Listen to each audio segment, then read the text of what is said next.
기원전 108년 고조선이 한나라의 침략에 무너지며 한반도 북부는 한사군이라는 이름 아래 중국의 지배를 받게 됩니다. 무너진 조국, 무너진 질서, 사람들은 더 남쪽으로 더 깊은 땅으로 이동하기 시작합니다. 그렇게 형성된 곳이 진안, 변안, 마한 우리가 말하는 사만입니다. 그 중에서도 오늘의 경주 지역, 진안의 중심이던 사로국에서 전설 하나가 태어납니다. 어느 날 양산 아래 나정이라는 우물 근처에서 하늘에서 강한 빛이 내려오고 흰 말이 무릎을 꿇고 있었습니다. 사람들이 다가가 보니 큰 알 하나가 놓여 있었고 그 알에서 한 아이가 태어납니다. 이 아이는 놀랍게도 몸에서 빛이 났고 새와 짐승이 울고 하늘이 떨었다고 전해집니다. 그가 바로 박혁거세, 신라의 시조입니다. 그 신성한 기운 앞에 사로 육촌의 촌장들은 무릎을 꿇고 그를 왕으로 추대했습니다. 그의 이름엔 밝다는 뜻이 담겨 있었고 그가 왕이 된 해 기원전 57년 신라는 그렇게 첫걸음을 내딛습니다. 하지만 당시 사로국은 지금 우리가 생각하는 국가와는 달랐습니다. 왕이 있었지만 권력은 제한적이었고 6촌의 연맹체로 이루어진 사로국은 화백회의라는 귀족 합의 기구를 통해 중요한 결정을 내렸습니다. 박, 석, 김 세 성씨가 번갈아 왕위를 계승하며 세력 균형을 맞추는 구조였고 왕은 상징적인 존재에 가깝습니다. 그래서 초기의 신라는 왕이 절대적인 존재가 아니라 귀족과 함께 권력을 나누는 체제였죠. 하지만 이런 느슨한 연맹도 하나의 큰 가능성을 품고 있었습니다. 고조선이 무너진 후 다시 하나의 나라를 세우려는 꿈 아래서 태어난 한 소년, 그를 중심으로 6촌이 모였고 그 모임이 바로 천년을 이어갈 신라의 시작이었습니다. 이제 신라는 전설 속 이야기에서 벗어나 역사 속 실체로 나아가게 됩니다. 아래서 태어난 왕 박혁거세로 시작된 신라는 왕의 힘은 상징에 불과했죠. 하지만 시간이 흘러 고구려는 북에서 강력한 군사력을 구축하고 백제는 한강 유역을 차지하며 빠르게 성장합니다. 이제 신라도 더 이상 촌락연맹에 머무를 수 없었습니다. 바로 이때 등장한 인물이 지증왕입니다. 그는 실질적인 개혁 군주로서 왕권을 강화하고 국가체제를 정비하기 시작합니다. 우선 사로국이라는 이름을 공식적으로 신라로 바꾸고 왕을 뜻하던 이사금이라는 고유 호칭 대신 중국식 표현인 왕이라는 칭호를 사용하기 시작합니다. 그는 우산국, 지금의 울릉도를 정복하며 바다 건너까지 신라의 영토를 확장시켰고 소를 이용한 농사, 즉 우경을 장려하며 농업 생산력의 근본을 바꾸었습니다. 하지만 진짜 국가다운 체계는 그의 뒤를 이은 버풍왕 시기에 이뤄집니다. 버풍왕은 왕권을 강화하기 위한 정비 작업을 본격화합니다. 율령을 반포해 법과 질서를 통일하고 관등제를 마련해 관료의 서열을 명확히 하며 골품제를 제도화하여 귀족 사회의 위계를 고정합니다. 이 체계는 단순히 권력의 분배가 아니라 나라 전체의 틀을 잡아가는 움직임이었죠. 그리고 버풍왕의 가장 위대한 결정은 불교의 공인. 신라는 보수적인 성향이 강해 불교를 쉽게 받아들이지 않았습니다. 하지만 버풍왕은 단호했습니다. 그는 신하 이차돈의 순교를 통해 국민적 감동과 종교적 각성을 이끌어냅니다. 내 목을 베어 흰 피가 나오면 하늘이 불교를 원한다는 뜻이다. 이차돈의 말대로 피는 흰빛을 띠고 흘렀다고 전해지고 백성들은 충격에 빠졌습니다. 결국 불교는 공인되었고 그 이후 신라는 신성한 왕권, 국가 이념, 백성의 통합이라는 세 가지 축을 모두 갖추게 됩니다. 이제 신라는 단순한 연맹체가 아닌 진정한 고대 국가로 나아가기 시작합니다. 화려한 불교 예술의 씨앗이 뿌려졌고 강한 중앙 집권 체제를 갖춘 왕국의 기반이 만들어졌죠. 이 모든 토대 위에 다음 왕, 진흥왕은 나라를 바깥으로 크게 넓히기 시작합니다. 나라의 틀은 만들어졌습니다. 법과 제도는 정비되었고 왕은 이제 상징이 아니라 실제 권력의 중심이 되었죠.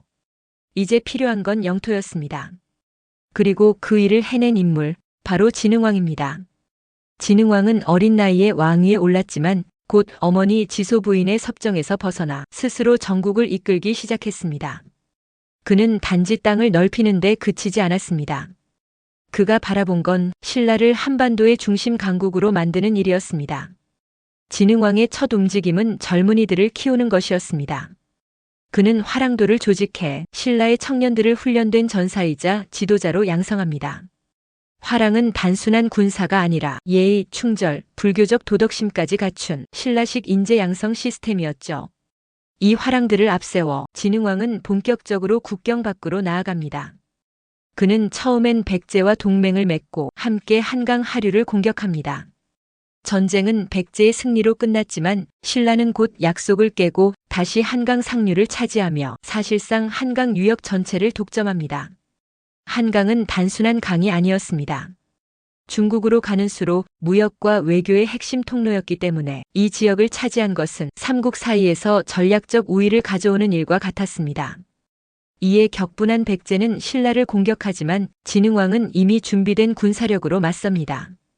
이 전투는 단순한 전쟁이 아니라 신라가 백제와 고구려 사이에서 대등한 강국으로 성장했다는 증거가 됩니다. 이후 진흥왕은 대가야를 공격하여 완전히 병합하고 낙동강 서쪽까지 영토를 넓히는 데 성공합니다. 정복한 지역에는 하나씩 순수비를 세워 신라의 영토 확장을 기념하고 왕의 위협을 역사에 남겼습니다. 이 순수비는 오늘날에도 금강산, 창녕, 북한산, 마울령 등에 남아있어 그 당시 진흥왕의 위세를 생생히 전하고 있습니다. 진흥왕은 정복만 한 것이 아닙니다. 그는 행정구역을 재편하여 지방을 체계적으로 관리했고 관등제를 강화해 중앙의 통제력을 높였습니다. 군사, 행정, 교육, 외교까지 신라가 완성형 국가로 거듭난 순간이었죠. 그는 스스로를 신라 역사상 가장 이상적인 군주로 만들었습니다. 그가 세운 기반은 이후 백제, 고구려와 벌어질 삼국 통일 전쟁의 밑거름이 되었고 신라를 변방의 나라에서 통일의 주인공으로 이끈 결정적 디딤돌이 됩니다. 이제 신라는 더 이상 뒤처진 세 번째 나라가 아니었습니다. 백제와 고구려, 그 틈 사이에서 치열하게 성장한 신라. 그리고 곧 진짜 전쟁이 시작됩니다. 삼국의 균형은 깨지기 시작했습니다. 진흥왕이 넓혀놓은 영토와 체제 위에서 신라는 강대국의 반열에 올랐습니다. 하지만 백제와 고구려는 아직 건재했고 통일이라는 마지막 고지를 향한 전쟁이 시작되려 하고 있었습니다. 신라는 혼자의 힘만으로 이 두 강국을 동시에 상대할 수 없다는 걸 알았습니다. 그래서 택한 전략은 동맹. 신라는 김춘추 훗날의 태종무열왕을 중심으로 당나라와 손을 잡습니다. 김춘추는 외교 사절로 당에 직접 가 신라의 위기를 설명하고 군사 지원을 요청합니다. 당은 고구려 정벌이라는 자신의 목적과 신라의 요청이 맞아떨어지자 기꺼이 동맹을 수락합니다. 660년 드디어 신라와 당 연합군이 첫 번째 타깃 백제를 향해 움직입니다. 신라군은 김유신이, 당군은 소정방이 이끌었습니다. 백제는 의자왕이 다스리고 있었고 황산벌에서는 계백장군이 결사적인 최후의 방어전을 펼칩니다. 내 자식들을 죽이고 왔다. 패배를 각오하고 싸웠던 그의 용기에도 불구하고 백제는 결국 무너졌고 의자왕은 항복합니다. 백제의 678년 역사는 그렇게 막을 내립니다. 두 번째 목표는 고구려였습니다. 하지만 고구려엔 당대 최강의 독재자 연개 소문이 있었습니다. 그의 카리스마와 군사력 앞에 당나라조차 여러 차례 패배를 맛보았고 고구려는 쉽게 무너지지 않았습니다. 그러나 연개 소문이 죽자 그 아들들 간의 권력 다툼이 일어나고 고구려 내부는 혼란에 빠집니다. 이 틈을 놓치지 않은 신라와 당 연합군이 다시 북진하여 668년 고구려를 멸망시킵니다. 한반도의 삼국이 사라졌습니다. 하지만 새로운 위협이 그 자리를 차지합니다. 당나라. 당은 백제와 고구려의 옛 땅에 웅진도독부와 안동도호부를 설치하고 신라를 동맹이 아닌 속국처럼 다루기 시작합니다. 심지어 신라 왕을 계림도독이라 부르며 자신들의 지방관 취급까지 했죠. 신라는 분노합니다. 이제 싸워야 할 상대는 같은 편이었던 당나라였습니다. 나당전쟁, 진짜 통일전쟁이 시작됩니다. 신라는 당군과의 전면전을 벌이고 매소성 전투에서 당군을 크게 무찔렀습니다. 이어 벌어진 기벌포 전투에서도 신라군은 해상에서 대승을 거두며 당나라의 야욕을 완전히 꺾습니다. 이로써 신라는 단순히 삼국을 멸망시킨 것이 아니라 외세 없이 스스로 나라를 지켜낸 통일국가가 됩니다. 그 시작은 알에서 태어난 소년 박혁거세였습니다. 그리고 그 결말은 김유신의 칼끝과 김춘추의 외교, 진흥왕의 개혁과 백성과 병사들의 땀과 피가 모인 결과였습니다. 신라는 이제 삼국이 아닌 하나의 나라입니다. 하지만 통일의 기쁨 뒤엔 통합이라는 또 다른 숙제가 기다리고 있었습니다. 676년 삼국이 통일되고 한반도 대부분의 땅이 신라의 깃발 아래 들어왔습니다. 그러나 통일은 끝이 아니었습니다. 서로 다른 뿌리와 역사를 가진 땅과 사람들을 어떻게 하나로 묶어 안정시킬 것인가. 그것이 신라가 마주한 새로운 과제였습니다. 먼저 행정구조가 정비됩니다. 신라는 전국을 구주 5소경으로 나누어 중앙과 지방을 연결하는 체계를 갖췄습니다. 특히 5소경은 수도 경주와 멀리 떨어진 지방에도 문화와 행정을 전파하기 위한 전략적 중심지였습니다. 중앙에는 구서당, 지방에는 십정이라는 군대를 배치해 국가 안보와 지방 통제를 동시에 꾀했죠. 이런 구조는 신라가 고구려 백제의 옛 영토까지 효율적으로 다스릴 수 있게 해주었습니다. 정치적 안정이 이어지자 문화는 눈부시게 꽃피기 시작합니다. 신라 불교의 정신적 황금기는 이 시기에 절정을 이룹니다. 원효는 복잡한 불교 교리를 쉽고 따뜻한 말로 바꾸어 백성에게 전했고, 일심이라는 철학은 불교가 사원이 아닌 삶의 한가운데로 들어오게 했습니다. 의상은 부석사를 세우고 화엄 사상을 정립해 신라 불교의 철학적 깊이를 더했죠. 그 정신은 예술로 이어졌습니다. 불국사, 석굴암, 가문사, 황룡사, 구축, 목탑, 이 모두가 통일신라 시기의 걸작입니다. 특히 석굴암은 자연 속 석굴과 정밀한 조각, 완벽한 비례 속에 담긴 신앙의 결실로 지금까지도 세계인의 경탄을 받는 문화유산입니다. 불상, 석탑, 금동공예, 벽화에 이르기까지 신라는 신앙과 예술이 결합된 가장 찬란한 문화의 시대를 열었습니다. 학문과 문자 역시 눈부시게 성장합니다. 신라는 국학을 세워 유학교육을 제도화하고 지방 호족 자제에게도 교육의 문을 열었습니다. 설총은 이두문자를 정리해 글을 어려워하던 백성들도 의사소통과 기록을 가능하게 했습니다. 그리고 최치원, 당나라에서 이름을 날린 유학자로서 귀국 후 신라 개혁을 주장하며 후대에 큰 영향을 남긴 지식인이었습니다. 경제적으로도 번영이 찾아옵니다. 농업은 우경의 정착과 수리시설 확충으로 안정되었고, 신라는 바다를 통해 당나라, 일본, 동남아와 활발히 교류합니다. 신라 상인들이 당나라 항구에 세운 신라인의 거리는 신라가 단지 국내의 나라가 아닌 국제적 존재로 떠올랐음을 보여주는 상징이었죠. 정치, 행정, 문화, 사상, 무역까지 통일신라는 고대 한반도 역사에서 가장 완성도 높은 국가체제를 이룬 시기였습니다. 그러나 모든 전성기엔 그늘이 드리우기 시작합니다.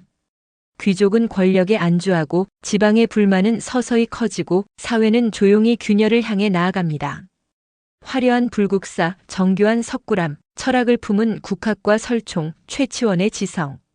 통일신라는 고대 한반도의 정점이자 문화와 제도의 모범이었습니다. 하지만 찬란함은 언제나 그 이면에 그림자를 숨기고 있습니다.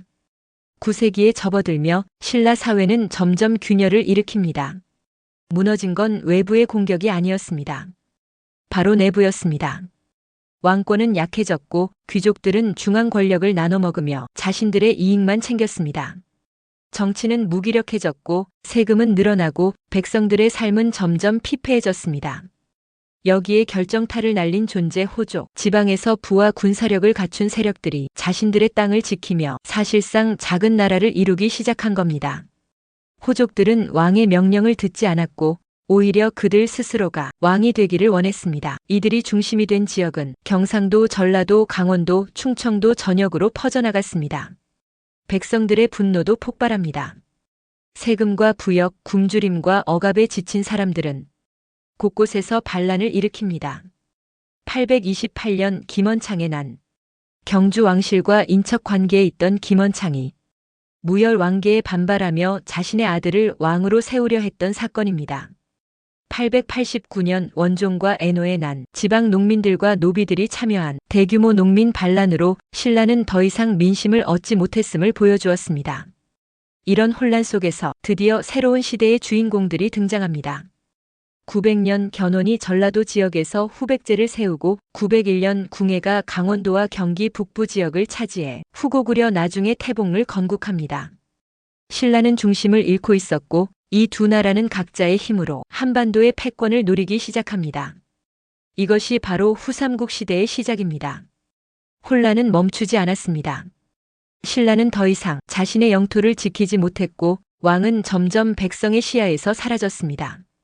935년 마지막 왕 경순왕은 이 모든 흐름을 되돌릴 수 없다는 걸 깨닫습니다. 그는 고려의 태조 왕건에게 항복하고 신라는 천년의 역사를 마무리합니다. 한나라의 끝은 언제나 아쉽고 쓸쓸합니다. 그러나 신라는 단지 망한 왕국이 아닙니다. 그들이 남긴 행정 조직은 고려로, 그들이 꽃피운 불교 예술은 조선으로, 그들이 쌓은 문화적 유산은 오늘날 한국인들의 정체성으로 이어졌습니다. 신라, 그 이름은 사라졌지만 그 정신은 여전히 우리의 역사 속에 살아있습니다. 이제 우리는 신라의 역사를 통해 과거를 돌아보고 미래를 향한 지혜를 얻을 수 있을 것입니다. 이야기가 흥미로우셨다면 구독과 좋아요 그리고 알림 설정까지 해주시면 역사의 흐름 속 다음 이야기를 가장 먼저 만나보실 수 있습니다.